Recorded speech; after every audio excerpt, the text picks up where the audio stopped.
கப்பல் போயிட்டு இருக்கும்போது அதோட பாதையில் வேறு ஏதாவது கப்பல் வருதா இல்லை ஆப்ஜெக்ட் ஏதாவது இருக்கான்றதை பார்க்கறதுக்கு தான் ரேடார் யூஸ் பண்ணுவாங்க. ஸோ இந்த ரேடாரில் என்னெல்லாம் ஆப்ஷன் இருக்குதான் நான் உங்களுக்கு இந்த வீடியோவில் சொல்ல போகிறேன். மறக்காமல் வீடியோ ஃபுல்லாக பாருங்கள். ஒவ்வொரு ஷிப்புக்கு தகுந்த மாதிரி ரேடார் வந்து வேறுபடுங்க.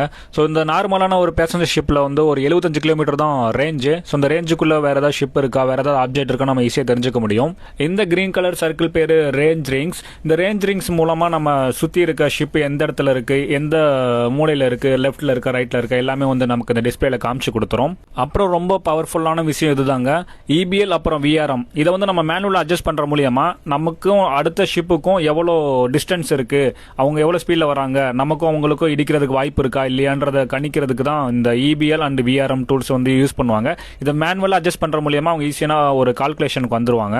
இந்த ரேடாரை யூஸ் பண்ணி சுற்றி இருக்க ஷிப்போட பேர், அதுக்கப்புறம் எவ்வளோ ஸ்பீடில் வந்துட்டு இருக்கு, எப்படி கிராஸ் ஆகும் எல்லாமே நம்மளால பார்க்க முடியும். மழை நேரத்தில் தெளிவாக காமிக்காது, அதுக்கு தான் இந்த ரெயின் கிளட்டர்ன்ற ஒரு ஃபில்டரை யூஸ் பண்ணுவாங்க. அது யூஸ் பண்ணால் நமக்கு தெளிவாக தெரியும். ஸோ அவ்வளோதான் கைஸ், வீடியோ பிடிச்சிருந்தா மறக்காம லைக் பண்ணுங்க, சேனலை ஃபாலோ பண்ணிக்கோங்க.